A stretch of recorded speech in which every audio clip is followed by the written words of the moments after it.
muchachos, proseguimos entonces nuestras reuniones y ahora vamos a aprovechar este video para resolver algunos ejercicios de término excluido. Recuerda que en algunas ocasiones este ejercicio viene encabezado por una palabra y después de ella hay 5 alternativas y a veces, como en este ejercicio número 9, 10, 11, a veces no hay una palabra y sin embargo el ejercicio consiste en lo mismo, en poder identificar una palabra que no corresponde al grupo que conforman las otras. En este caso tenemos la palabra ciencia que encabeza a todo el grupo y al leer las alternativas encontramos que hay 4 ciencias y una de ellas no la es. ¿Cuál de ellas se refiere a que no es ciencia? Algunas son ciencias que llamamos sociales, como la historia en este caso, y otras son ciencias naturales, o en este caso la geología, y también tenemos la ciencia, la física y la química. Sin embargo, la palabra astrología no es una ciencia, no confundas, recuerda, no confundas astronomía con astrología. Supuestamente el conocimiento a través de los astros que pueden determinar nuestro destino, etcétera, nuestra personalidad. Entonces, no está dentro del grupo de ciencias y por eso nuestra respuesta es la de heredado. En cuanto al ejercicio número 2, universidad, tenemos que leer con detenimiento y recordar el significado de cada una de estas palabras para poder luego determinar cuál es la palabra a excluir, que debe ser excluida.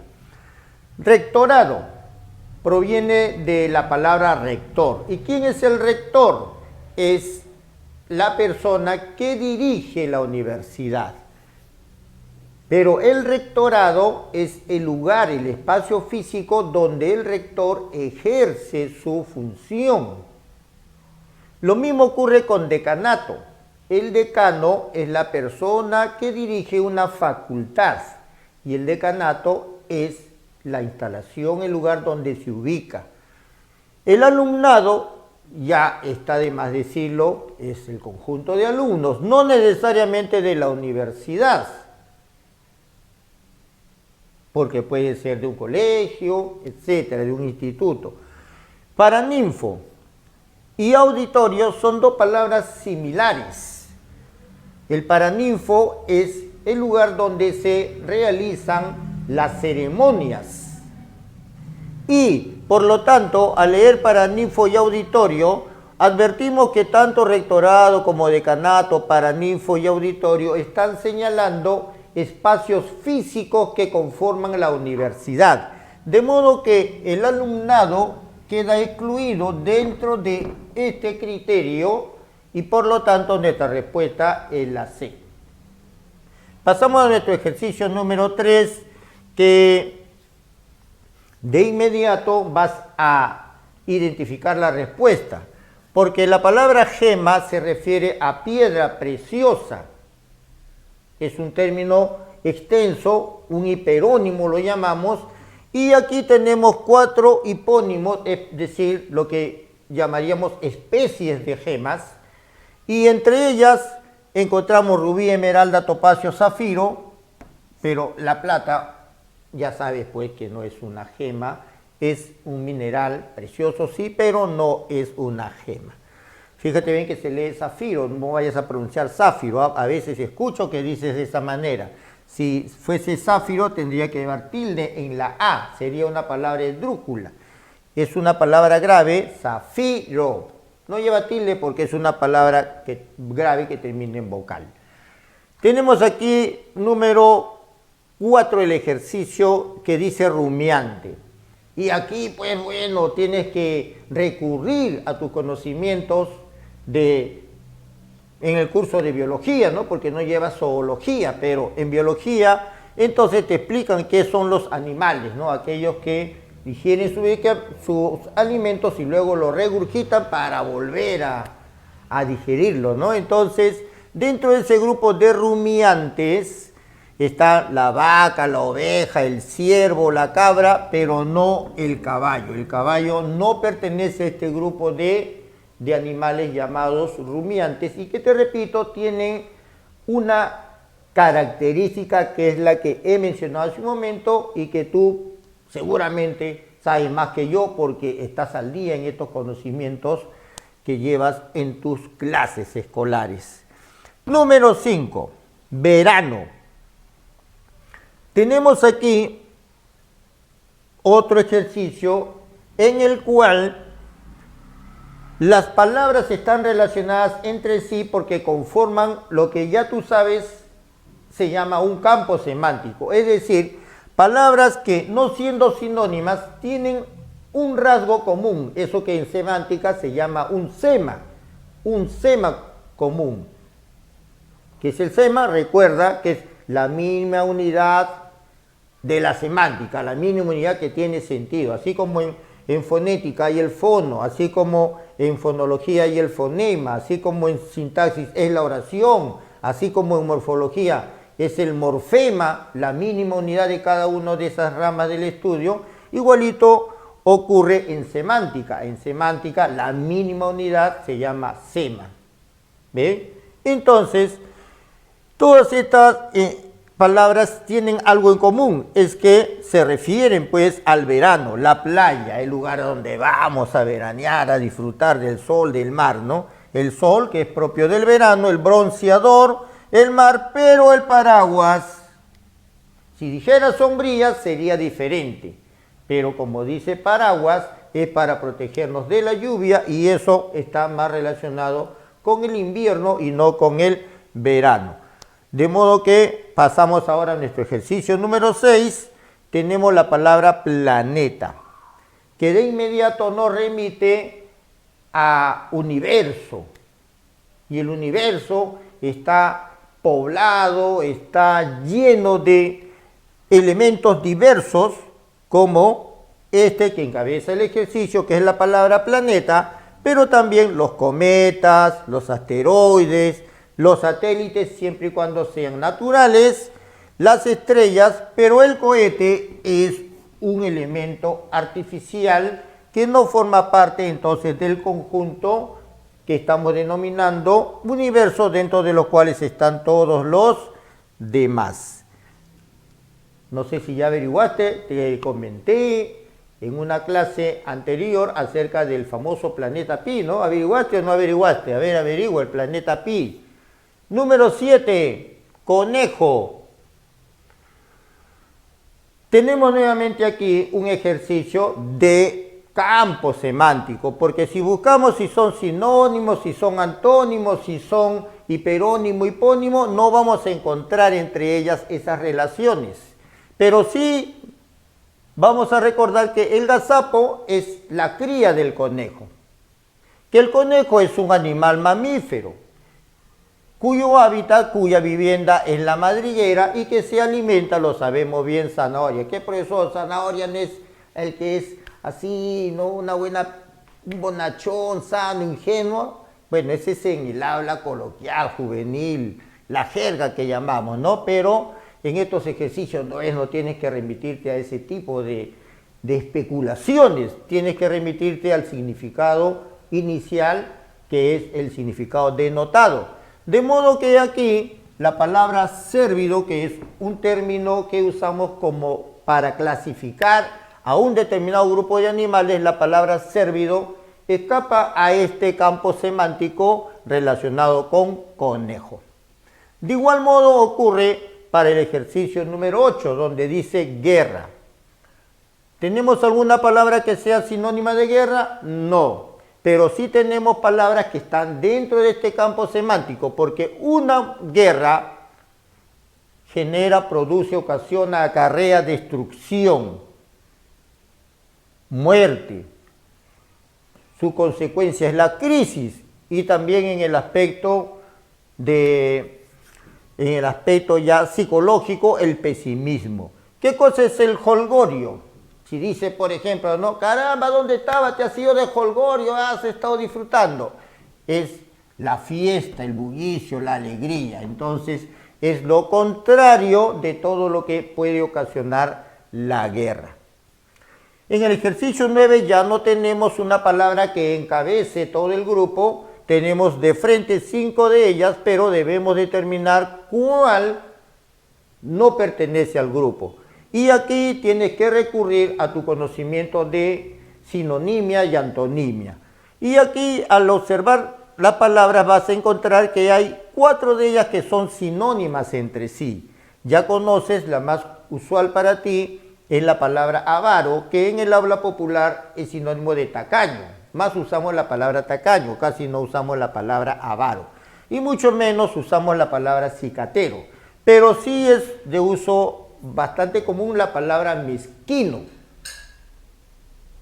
Así, por ejemplo, decimos, no hay que mezquinarle el agua a nadie. ¿Por qué? Porque el agua es un elemento básico, vital, todos lo necesitamos. O sea, no hay que ser mezquino, no hay que ser avaro, no hay que ser tacaño. Cicatero, mezquino y avaro son 3 palabras sinónimas, solo te queda determinar cuál de las otras 2, roñoso o manirroto, es sinónima también de las demás. Y recuerda que manirroto viene de mano y viene de roto. Es una forma coloquial de decir que es una persona desprendida, generosa, dadivosa, es decir, aquella que brinda lo que tiene, lo brinda a los demás. De modo que este es el antónimo, manirroto, desprendido, generoso, es el antónimo de avaro, roñoso, mezquino, cicatero, y por eso nuestra respuesta en el ejercicio 9 es la alternativa de dado. Para el ejercicio número 10, probablemente aquí haya algunos términos un tanto desconocidos para ti, porque, por ejemplo, la palabra sueco, vas a pensar a lo mejor, profesor, lo he escrito mal, se escribe con S. Sueco con S es el gentilicio para señalar a las personas oriundas nativas de Suecia. Ahí sí tienes razón. Pero sueco con Z también es una palabra de la lengua castellana que sirve para nombrar a un tipo de calzado. Entonces aquí tenemos tipos de calzado, el sueco, el botín. ¿Y qué será mocasín, profesor? No conozco. ¿Qué será ojota? Son también tipos de calzado y por eso te decía hace un momento que probablemente aquí vayas a tener dificultades porque no identificas alguna de estas palabras. Y claro, porque nosotros a todos le llamamos zapato, principalmente los varones, ¿no? Las mujeres sí distinguen que taco, que esto, lo otro. Entonces, mocasín es el zapato que no lleva pasadores. A eso se llamamos aquí mocasín, es un zapato ligero.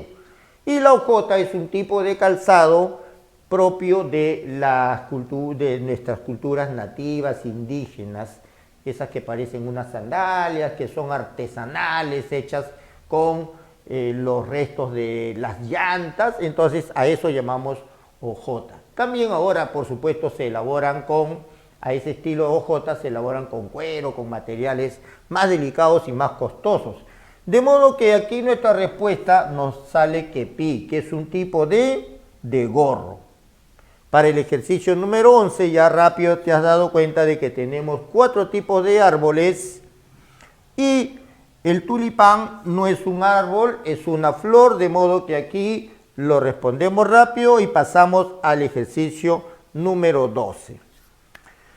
Aquí vas a tener dificultades porque muy probablemente desconozcas el significado de estas 2 palabras, estola y cofia. Pero por campo semántico tenemos que asociar iglesia con sacerdote. No solo porque la iglesia en minúscula es el templo, sino porque además iglesia con mayúscula es el conjunto de personas que conforman la comunidad. Recuerda, iglesia con minúscula es el templo, pero iglesia con mayúscula es el conjunto de personas que conforman la comunidad. Si yo digo, la iglesia se pronunció en contra del ataque sufrido por la iglesia en Miraflores. Mira, he usado 2 veces la misma palabra.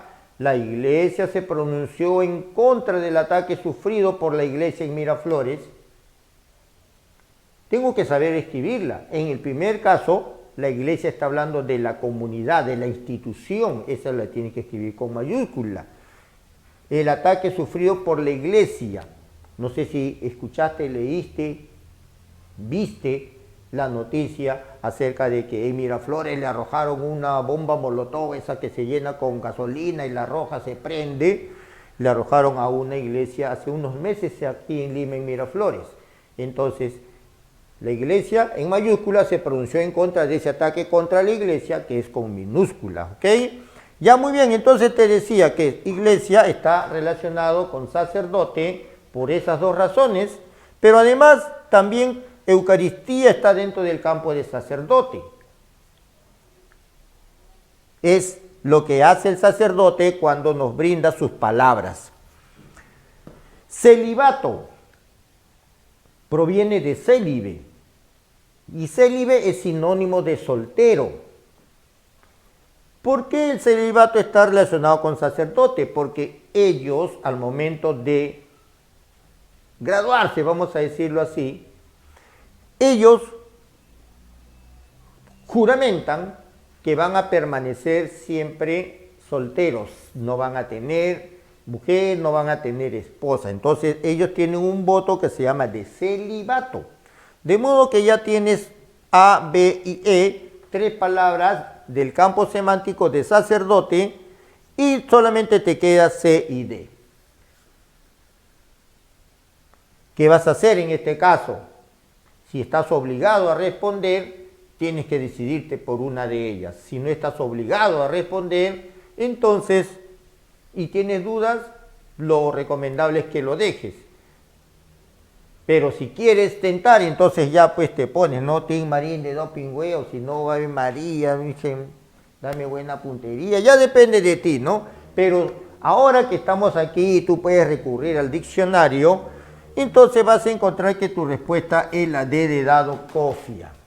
Porque la cofia es el nombre que se usa para referirnos a esa especie de cobertura, esa cobertura que nos colocamos en la cabellera, principalmente las enfermeras.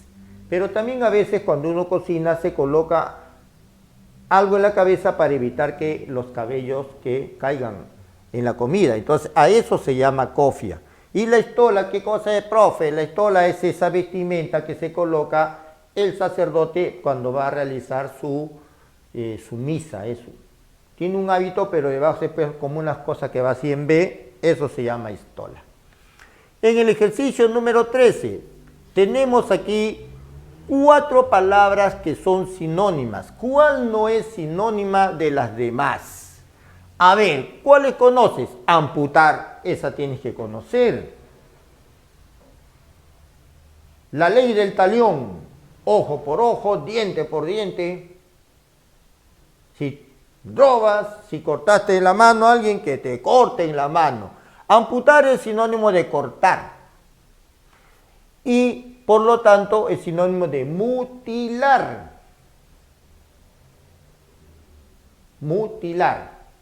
¿Sabe que en África existe una costumbre realmente dolorosa y a la vez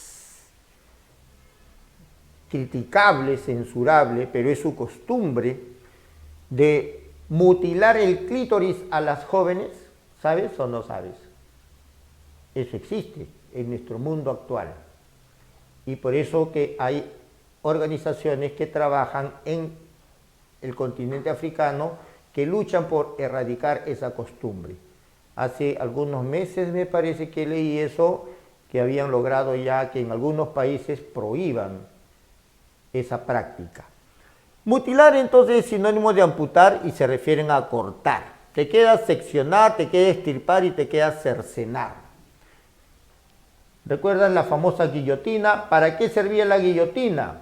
Para cercenar la cabeza de los adversarios políticos. Te ponía la cabeza ahí, ¡buf! Adiós cabeza. Amputar, mutilar y cercenar son palabras sinónimas, solo te queda seccionar y extirpar.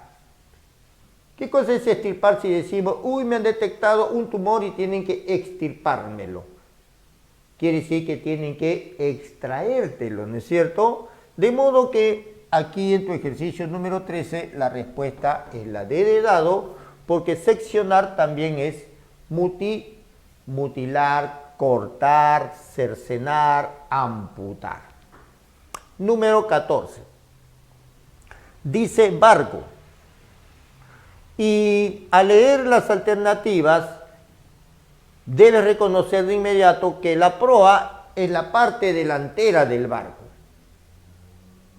y que su antónimo es la parte posterior, la popa.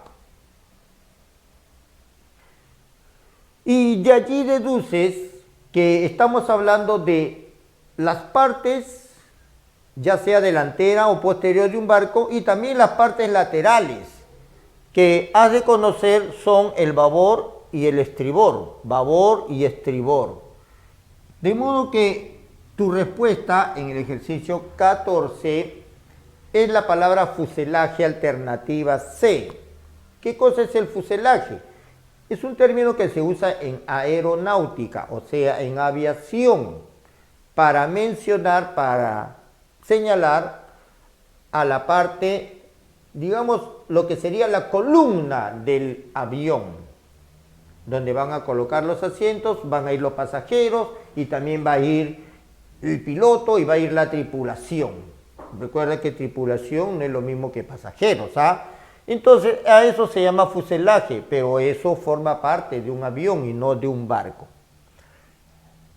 Columna. Aquí vamos a tener más problemas incluso, ¿por qué? Porque ¿qué será basa? ¿Qué será fuste, profe? ¿No? Y entonces aquí estamos hablando de partes de la columna. Lamentablemente vamos a tener que remitirnos al conocimiento descriptivo de una columna, así como era en la antigüedad griega, que dice que tenía que tener una base, pero en los términos que se usa allí, en esa parte de la arquitectura, se le llama basa, la base.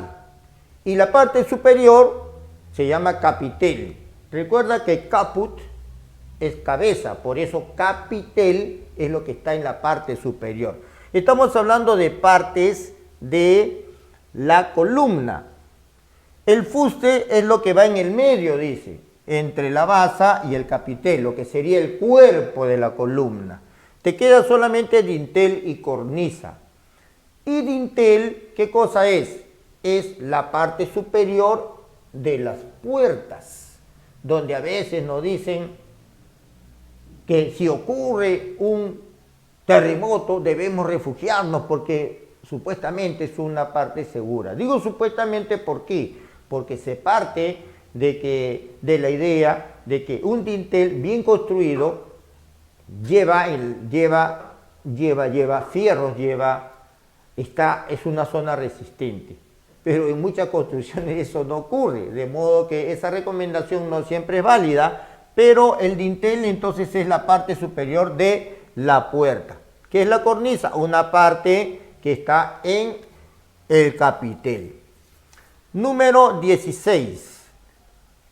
Tenemos que recurrir ahora a nuestros conocimientos de geografía del Perú. Al leer Huancayo, Trujillo, Iquitos, Junín, Chiclayo, ¿qué es lo que encontramos? Encontramos que aquí hay los nombres de 4 ciudades del Perú. Huancayo, que queda en en Junín, Trujillo, que queda en La Libertad, Iquitos, que queda en Loreto, Chiclayo, que queda en Lambayeque, pero Junín ya no es una ciudad, sino un departamento. De modo que aquí vas a encontrar que no solamente es cuestión de razonamiento verbal, algo que en lo cual siempre he discrepado, te voy a ser sincero, porque se supone que esto es razonamiento verbal, no razonamiento de geografía, no razonamiento de biología, no razonamiento de anatomía. Verbal, su mismo nombre lo dice, pero vas a tener que desempolvar todo lo que has venido acumulando a lo largo de tus años de estudio, ¿ya? Entonces, este tipo de ejercicios te vas a encontrar, así como en este otro, ¿no? 17. Tenemos Afrodita, Atenea, Minerva, Hera, Artemisa. Tenemos allí, y hasta yo tengo que estar revisando, ¿no? A ver, vamos a verificar acá. Si verificamos nuestras alternativas, todas son diosas en primer lugar. Todas son diosas, pero nuestras diosas, algunas están expresadas en griego y otras están expresadas en latín. A ver, ¿cuáles reconoces que están en griego? Ya vas a tener problemas, ¿no es cierto? Igual que yo. Entonces vamos a verificar. Vamos a verificar. Muy bien. El único nombre que está en latín es la palabra Minerva. Todo lo demás son nombres que están en griego. Afrodita, Venus, Hera, que es Juno, Artemisa, que es Diana. ¿Ve? Entonces, este es el nombre latino de Atenea, que es un nombre griego. Y te repito que en este tipo de ejercicios, más allá del razonamiento verbal, tenemos que estar recurriendo a nuestros conocimientos de materias diversas. Ejercicio número 18. Incólume, indemne, intacto, íntegro e inerme. Indemne ya lo conoces porque se refiere a aquella persona que no ha sufrido daños. Indemne. ¿Y con cuál sinónimo te pones a pensar? Intacto. Claro, pues, que no ha sido tocado, y si no ha sido tocado no tiene ningún tipo de daño. Incólume, ileso. Tienes tres palabras sinónimas, A, B, C. Te queda solamente íntegro e inerme. Profesor, yo he leído que un taxista íntegro devolvió el dinero que un pasajero había olvidado dentro del auto. Profesor, íntegro es probo, honesto. Sí, eso es cierto, es probo y es honesto. Pero inerme significa desarmado.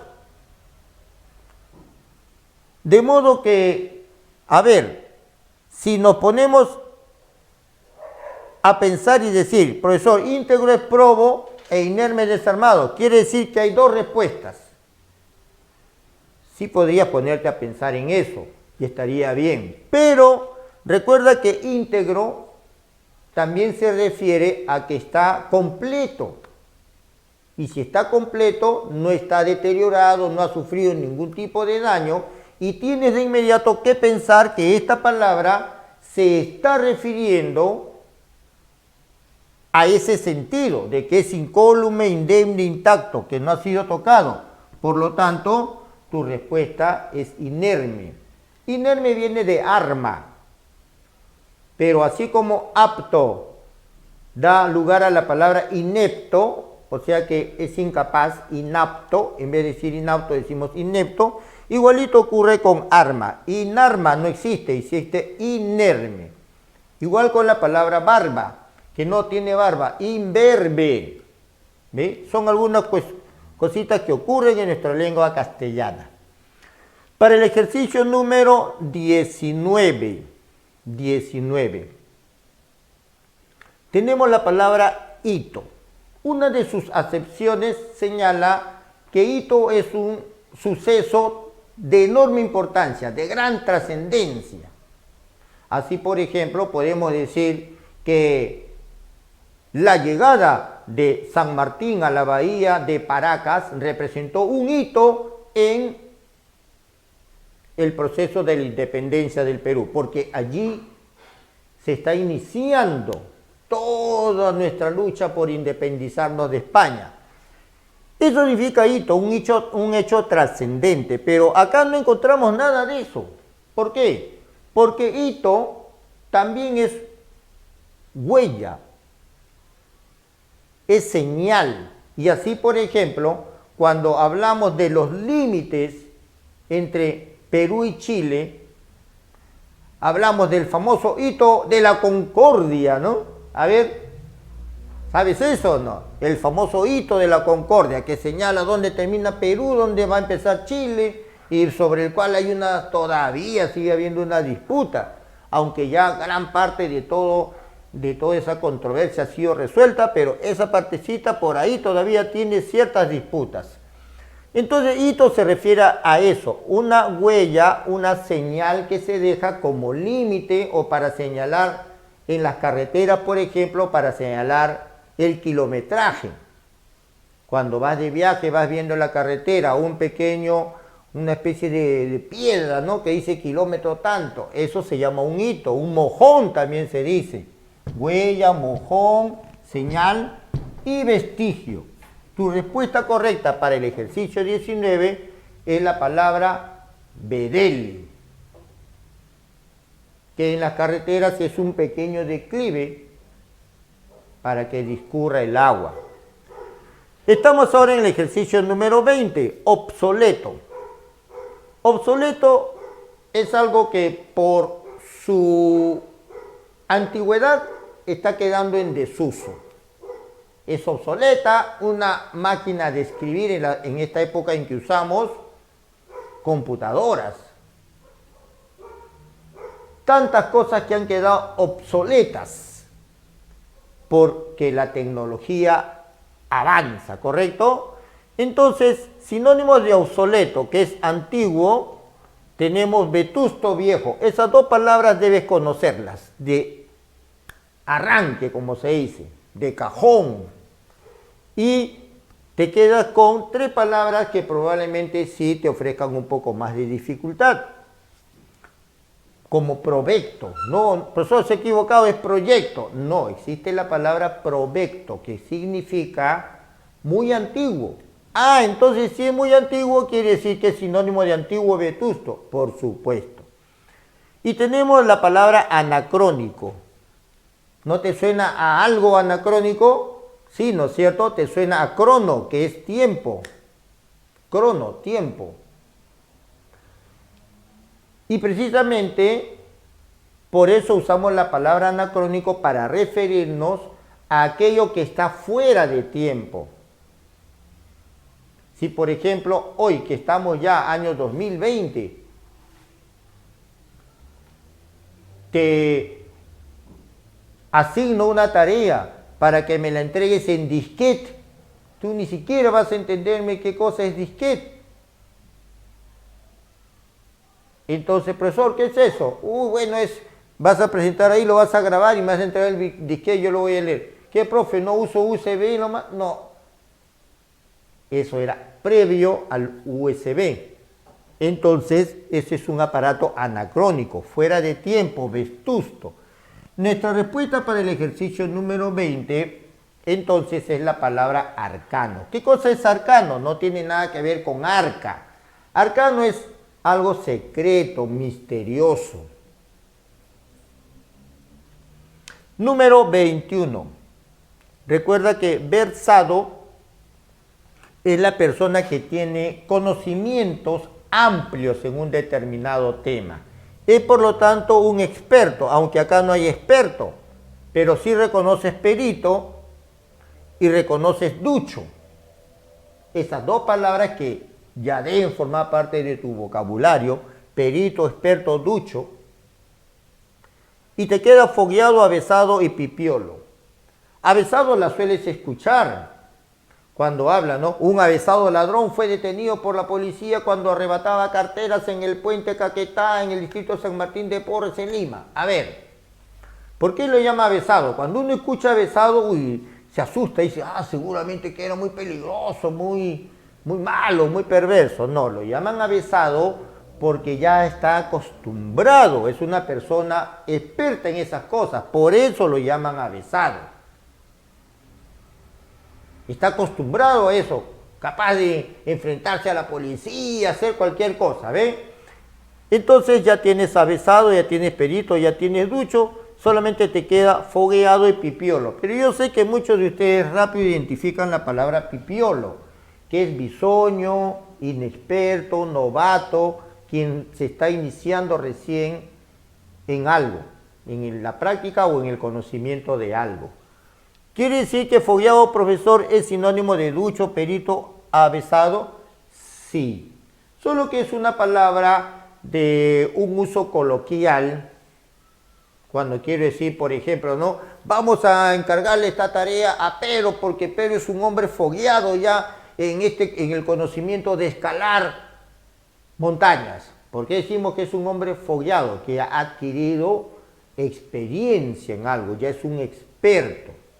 De esa manera usamos la palabra fogueado. Tenemos número 22, la palabra detrimento. Detrimento.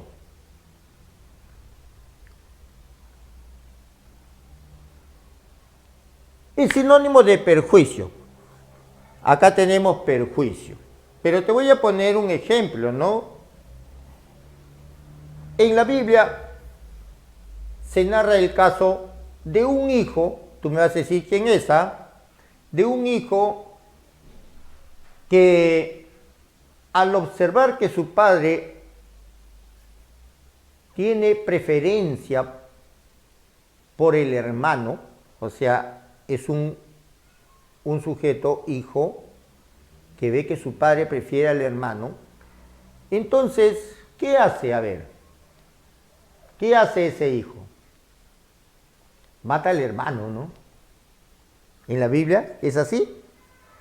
¿Por qué ese hijo actúa de esa manera? Porque considera que su padre ha actuado en detrimento de su persona, en perjuicio de su persona, porque está favoreciendo al hermano.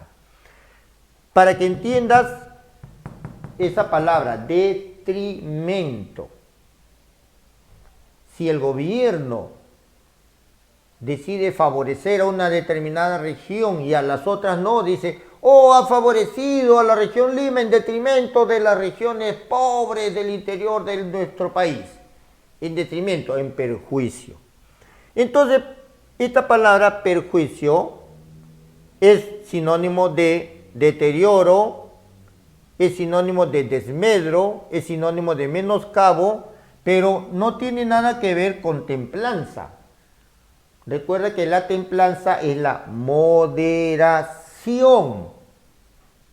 y por eso nos recomiendan que debemos actuar siempre con templanza.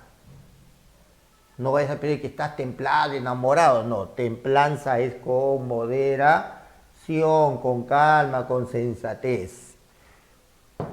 Todas son sinónimas menos la palabra templanza. Estamos ahora en el ejercicio 23 y tenemos la palabra obstinado. Pero ¿qué obstinado eres? No, ya te he dicho que no, no y no, y persistes, insistes, sigue. ¿Cómo tengo que decírtelo? Obstinado es sinónimo de terco. No hay acá terco, pero sí hay porfiado, sí o no. Ya tienes porfiado y dentro de tu vocabulario tiene que estar tosudo.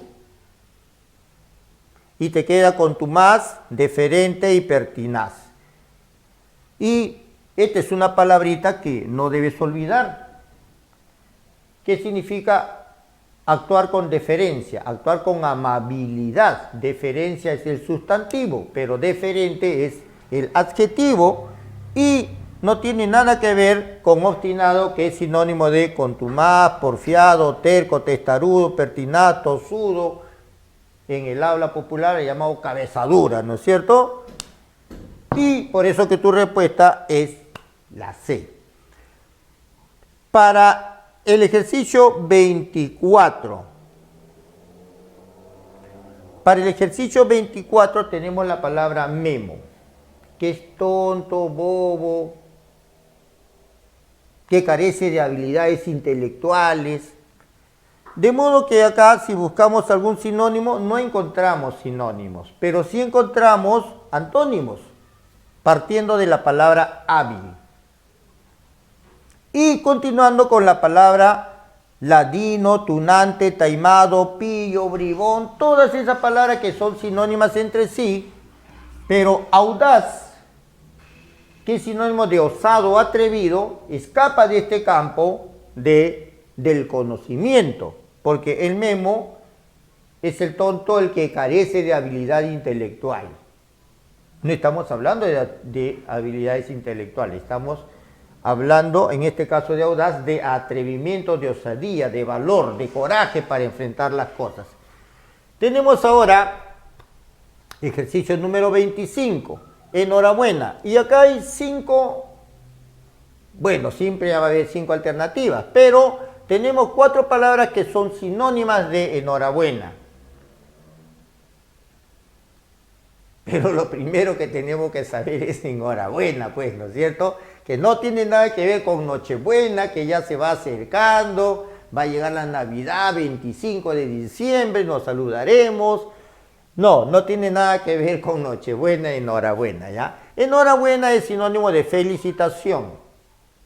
Y igual que felicitación, has de recordar la palabra congratulación. Cuando alguien obtuvo un éxito, lo abrazamos, te felicito, mis congratulaciones decimos, ¿no es cierto? Porque congratulación es felicitación. También se dice para bien y por eso decimos recibe mis parabienes, es decir, recibe mis felicitaciones. Solamente te quedan 2 palabras, ditirambo y pláceme.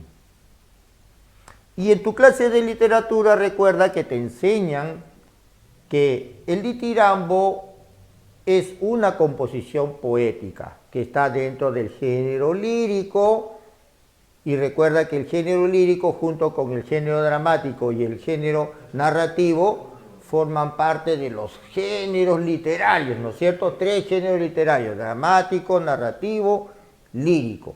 Dentro del género lírico está el ditirambo, que es una especie literaria, al igual que la elegía, al igual que la égloga. Y el ditirambo, ¿por qué se caracteriza? Porque es una composición donde se exaltan las virtudes de alguien. Pero no es una felicitación, por eso que tu respuesta sale ditirambo, ¿ya? Número 25 de dedado. Ahora estamos en la 26. Si digo, carambas, este señor cuando llegó a la presidencia del gobierno regional no tenía estos signos de riqueza que ahora se le notan a las leguas, es palmario, resulta palmario que aquí hay corrupción. ¿Por qué usamos esa palabra? Resulta palmario que aquí hay corrupción. Fíjate bien todo el contexto que tú has usado, ¿ah? Antes era pobre y ahora tiene mucho dinero. Resulta palmario que apenas 2, 3 meses, medio año ya está enriquecido. Palmario usamos para decir que es algo visible, es algo evidente. ¿Te das cuenta? Por eso que recuerda que palmario es sinónimo de evidente. Eso es lo primero. No hay visible, pero está perceptible, que se puede percibir. ¿Cuáles otras son sinónimos de evidente, visible, perceptible, obvio? La palabra patente. Patente. Y te queda 2 palabras que a lo mejor te pueden generar problemas, no te rascas la cabeza, ¿no? Esotérico con S, por si acaso no lo confundas con exotérico con X, son 2 palabras antónimas entre sí y a la vez son parónimas porque suenan parecidas. Por el sonido son parónimas y por el significado son antónimas. Esotérico significa oculto, pero exotérico, si es su antónimo, obviamente tiene que ser lo visible, pues entonces quiere decir que exotérico es sinónimo de evidente, de visible, de perceptible, y ahora te queda patente. Bueno, ya teníamos patente, ¿no es cierto?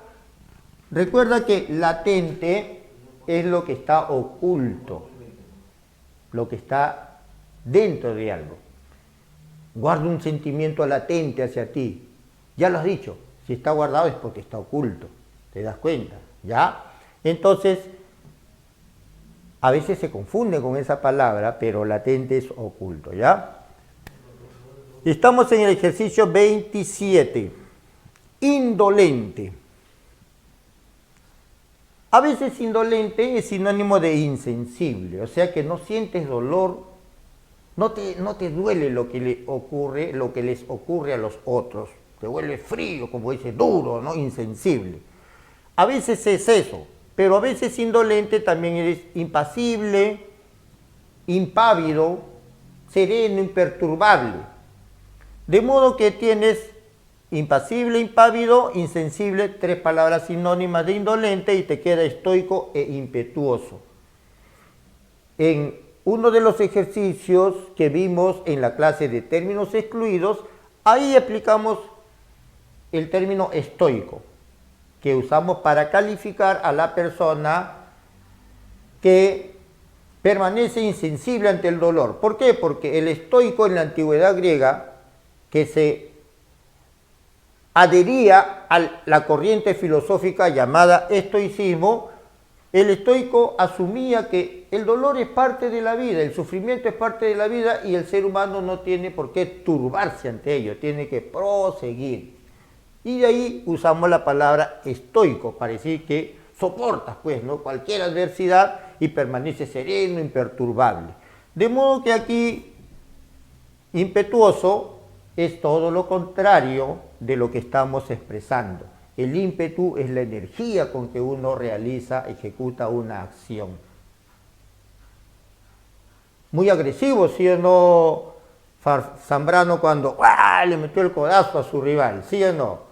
Es que es un jugador impetuoso, decimos. ¿Por qué? Porque es muy enérgico para jugar, está muy lleno de energía, debe controlarse ese ímpetu, debe controlar, ¿ves? Ya estamos en el ejercicio 28, ingente. Si ingente, acá tiene el prefijo negativo in, que no es gente, no, pues acá no le vas a aplicar que este es prefijo negativo, ¿ok? Ahí no hay prefijo negativo. Vamos a ver, ya que estamos en estos días de las elecciones democráticas en Estados Unidos, están que se jalan los pelos ahí, Biden con Donald Trump, ¿no es cierto? Están que se jalan los pelos, yo he ganado, no, yo he ganado, dice el otro. ¿Cuánto dinero se invierte en las campañas electorales? ¿Ah? Enorme cantidad de dinero, ¿sí o no? Pero no usamos la palabra enorme, usamos la palabra ingentes cantidades de dinero. ¿Para qué usamos la palabra ingente? Para designar precisamente eso, pues, que son grandes, enormes. Por eso que ingente aquí es sinónimo de descomunal. Y si es descomunal, es algo colosal, enorme. Y es ciclopio, porque recuerda que el cíclope era un ser mitológico enorme, ¿no? Más allá de que tenía un solo ojo y era así, despertaba miedo, terror, ¿no? Más allá de eso. Entonces tenemos ciclopio, descomunal, colosal, nos queda oneroso y nos queda exorbitante. A ver, hace 1 año, 2 años, ese gran jugador francés llamado Franck Ribéry fue captado en un restaurante a donde había acudido con su familia y había pedido un platillo que llevaba, aunque tú no lo creas, busca la noticia, puedes pensar a veces que uno te está ahí contando cosas, ¿no? Que no son ciertas, pero busca la noticia y había pedido un platillo que venía decorado con fibras de oro, aunque tú no lo creas. Y le costó, ya te imaginarás, pues, ¿no? Una suma exorbitante, pero bueno, como tiene plata, pagó, ¿no? Le criticaron mucho porque estaba derrochando, malgastando el dinero, pero dice, quiero darme ese lujo. Ya es un debate un debate ético, ¿no? Si se puede gastar tanto cuando otros no tienen. Bueno, ese ya es un debate ético. Pero mi ejemplo va al hecho de que entonces gastó una suma exorbitante, muy grande. De modo que, por descarte, te queda todo esto. Te queda oneroso, que recuerda tiene dos significados. Que es pesado o que es difícil de llevar, oneroso. Pasamos al ejercicio número 29, modesto. Tenemos 5 sinónimos de modesto, o perdón, 4 sinónimos, uno no lo es. Modesto es sencillo, humilde, ahí ya eso sí, de cajón sabes. Te queda reservado, ampuloso y discreto. ¿Cuándo usamos la palabra ampuloso? Cuando queremos calificar el lenguaje que está muy adornado. Y muy adornado no vayas a pensar pues que le ha colocado globos, no, no, muy adornado en el sentido de que está muy lleno de figuras, muy lleno de palabras súper estándar, y entonces de esa manera calificamos a quien ha usado un discurso muy florido, si queremos decirlo de otra manera. Florido es la palabra que se usa en literatura, ¿ya? Muy lleno de figuras, muy lleno de adornos. En el ejercicio número 30, soslayar. ¿Qué significa soslayar? Si, por ejemplo, ahora que ya Gareca hizo la convocatoria para los jugadores que van a representarnos en los partidos entre Chile y Argentina, alguien dice, no, a mí me han soslayado, yo que me he esforzado y no me tienen en cuenta. Ah, no me tienen en cuenta, me han soslayado, ¿te das cuenta? Soslayar quiere decir no tomar en cuenta. Y como no te toman en cuenta, te están obviando, te están dejando de lado. Soslayar es obviar, dejar de lado, pero también es eludir, esquivar, evitar algo. Y te queda sortear y te queda acoquinar. Mi respuesta es sortear, profesor, porque sortear es cuando hacemos un sorteo. Sí es cierto, pero también sortear quiere decir que, por ejemplo, en la vida tenemos que sortear diversos obstáculos. ¿Qué significa eso? Tenemos que evadirlos. Tenemos que saber que debemos ir por otros rumbos y no por aquellos. Entonces, sortear es también sinónimo de eludir. En cambio, acoquinar es sinónimo de acobardar, intimidar. Y ahora vamos a ver algunos ejercicios que corresponden a la parte de definición. A la parte de definición. En este ejercicio simplemente tienes que leer la definición de la palabra y buscar cuál de ellas corresponde. Cuando estás en casa, lo único que vas a hacer es recurrir a tu diccionario. Cuando estés en el examen, allí sí pues tienes que recurrir a tu memoria, a tu conocimiento. Estamos hablando aquí de inercia para el ejercicio número 1. Para el ejercicio número 2, anular una norma establecida como ley o como costumbre. Nos referimos al verbo derogar. Es sinónimo de anular, es sinónimo de abolir, pero es un término jurídico, derogar. Por ejemplo, decimos, ¿no? El gobierno derogó la ley que obliga a los trabajadores a aportar a las AFP. ¿Derogó? ¿Qué quiere decir? ¿Que ya no estoy obligado? ¿Esa ley ya no tiene vigencia? Por supuesto, si lo ha derogado quiere decir que ya lo ha anulado, ya no vale, pues. Eso quiere decir derogar. Su antónimo es la palabra instituir. Ahora estamos en el ejercicio número 3, destruir un territorio arrasando edificios y asolando sus campos. Y ahí tenemos que nuestra respuesta es la alternativa A, devastar. Un devastador huracán golpeó las costas de Florida. ¿Por qué lo llamamos un devastador? Porque ha destruido Devastar es destruir un territorio. Pasamos al ejercicio número 4. Amistad o afecto entre hermanos o entre los que se tratan como tales. Fraterno, ¿no? Frater en latín, hermano. La fraternidad es eso precisamente, la amistad entre hermanos, el afecto entre hermanos o entre los que se tratan como tales. Porque no necesariamente podemos ser hermanos, pero sentir eso, ¿no? La fraternidad.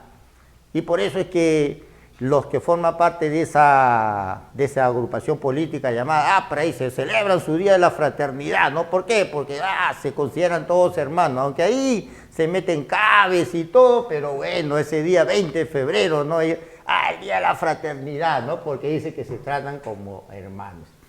Para el ejercicio número 5, nuestro penúltimo, dice reprobar mediante silbidos. Reprobar, no vayas a pensar que es volver a probar, pues, ¿no? No, reprobar es censurar, expresar, manifestar una crítica a algo. Pero cuando reprobamos algo podemos hacerlo mediante abucheo. ¡Bótelo! ¡Sáquelo, árbitro vendido! ¡Nos ha robado el partido!, ¿no? Gritamos, abucheamos, pero en este caso la palabra es pifiar, porque cuando repruebas y solamente lo haces con silbido es pifiar. Ojo, recuerda que pifiar también significa errar, fallar. Así, por ejemplo, ¿no? El locutor que está narrando y dice, va a anotar por lo que pifió, ¿cómo es posible? ¿Para qué te traje? Todavía dice el narrador, ¿sí o no? Pifiar también es errar, fallar, pero en este caso, eso, con lo cual desapruebas algo, es pifia. Por eso se habla de pifia, se habla de silbatina. El antónimo es vitorear, bravo, dar hurras, ¿ya? Y por último, sacar una consecuencia o deducir una cosa de otro, ya está obvio que es inferir acá, ¿no? La única palabra que debe ser un poco desconocida para ti debe ser la palabra asentir, pero eso significa dar aprobación. Necesito el asentimiento, con el asentimiento de mis padres voy a casarme, ¿no? Antiguamente era así, ahora es diferente, pues. Muy bien, chicos, de esta manera estamos terminando estos ejercicios. Espero que te hayan servido de algo y nos vemos la próxima.